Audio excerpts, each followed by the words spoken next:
Jangan lupa like, comment, and subscribe channel YouTube TVRI Bengkulu dan nyalakan lonceng notifikasinya.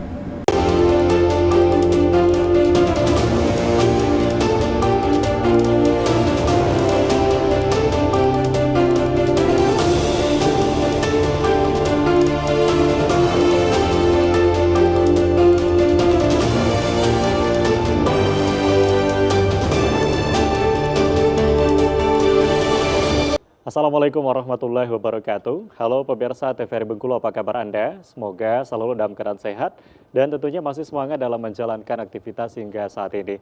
Pemirsa, senang sekali saya Afriko Zuhri kembali menjumpai Anda tentunya dalam Berendo. Seperti biasa kita akan membahas tema-tema menarik. Kali ini tema kita akan membahas terkait dengan sengketa pemilu dalam perspektif mahasiswa hukum. Dan pastinya sudah hadir bersama kita di studio TVRI Bengkulu. Kali ini sudah ada Nofran Hadiarta dari aktivis hukum dari Universitas Bengkulu ya. Assalamualaikum Nofran. Waalaikumsalam Bang. Gimana kabarnya, sehat? Alhamdulillah sehat Bang. Alhamdulillah sehat ya. Dan juga hari ini juga kehadiran narasumber kita yakni Emilham Reja Alfaruk, pengurus Paradise FH Unip. Oke, Assalamualaikum. Waalaikumsalam. Ini panggilnya siapa, Ilham apa Reja nih? Ilham. Ilham ya. Gimana kabarnya? Alhamdulillah.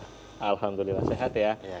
Terima kasih banyak teman-teman sudah hadir di studio TVRI Bengkulu dan membahas tema kita pada hari ini terkait dengan sengketa pemilu dan perspektif mahasiswa hukum. Dan pemirsa, seperti yang kita ketahui, pemilu serentak sudah kita laksanakan kemarin dan alhamdulillah berjalan dengan lancar meskipun ada kendala baik itu dari logistik ataupun pemungutan suara susulan. Namun pemilu kali ini memiliki tingkat partisipasi yang luar biasa tinggi dari masyarakat dan tentunya ini semua tidak lepas peran dari masyarakat itu sendiri. Namun seperti apa nanti kita menghadapi pilkada serentak yang akan kita laksanakan di bulan November mendatang, tentunya agar bisa terbebas ya dari adanya sengketa dan gugatan proses pemilu maupun pasca pemilu nanti. Baik, kita akan bahas bersama dalam tema kali ini sengketa pemilu dalam perspektif mahasiswa hukum. Baik, kalau dari Nofran sendiri, kemarin kita sudah melihat nih ya teman-teman, untuk proses pemilu serentak sudah kita laksanakan, baik itu pilpres ataupun pileg. Nah, sebentar lagi di bulan November kita akan melaksanakan untuk proses pilkada. Nah, dari Nofran sendiri gimana nih melihat pilkada yang saat ini masih dalam proses dan nanti di bulan November akan kita laksanakan? Baik, pertama bismillahirrahmanirrahim. Assalamualaikum warahmatullahi wabarakatuh. Terima kasih kepada TVRI yang sudah mengundang kami mahasiswa untuk berbicara tentang sengketa pemilu.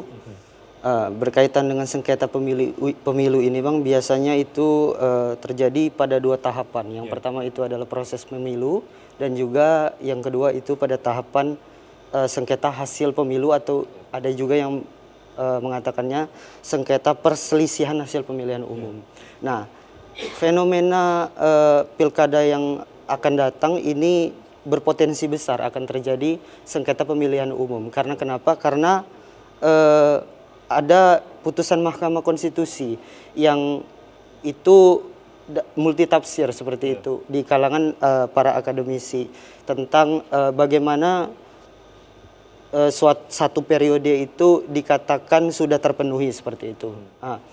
Nah, di satu sisi ada yang mengatakan bahwa pejabat sementara itu termasuk PLT, ada yang mengatakan tidak, sehingga dengan adanya perselisihan ini akan berpotensi besar membuat dari pihak yang subjektif ingin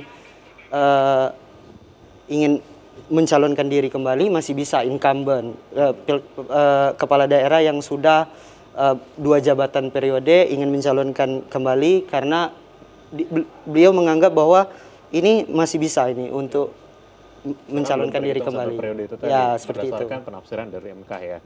Berdasarkan penafsiran dari salah satu pihak akademisi yang menurut mereka masih bisa seperti itu. Walaupun di satu sisi ya ada juga yang menyatakan oh ini enggak, di putusan Mahkamah Konstitusi itu narasi pejabat sementara itu sudah termasuk PLT seperti itu, pelaksana tugas. Namun memang saat ini kita masih menunggu ya, belum ada hasil keputusan karena memang dalam proses pendaftaran itu sendiri. Ya. Baik, mungkin ke Ilham. Baik, Ilham, kalau kita melihat untuk proses pilkada serentak yang akan dilaksanakan dari November gitu ya.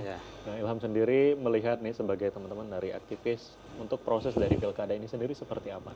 Ya, kalau kita bicara pilkada memang prosesnya panjang.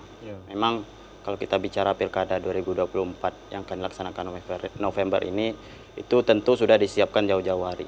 Namun hal-hal yang memang di luar dugaan itu memang di luar kendali baik bagi penyelenggara pemilu maupun bagi peserta pemilu itu sendiri.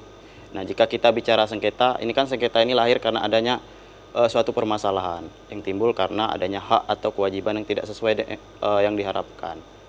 Nah, dalam proses pemilu nanti, khususnya pilkada, itu tidak mungkin tidak adanya sengketa, tidak bisa dihindari yang namanya sengketa.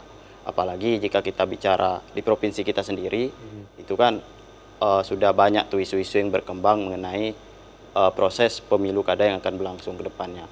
Seperti juga yang disampaikan oleh Bang Nofran tadi, multi tafsir dari para banyak orang itu juga akan mempengaruhi bagaimana proses pemilu ke depannya.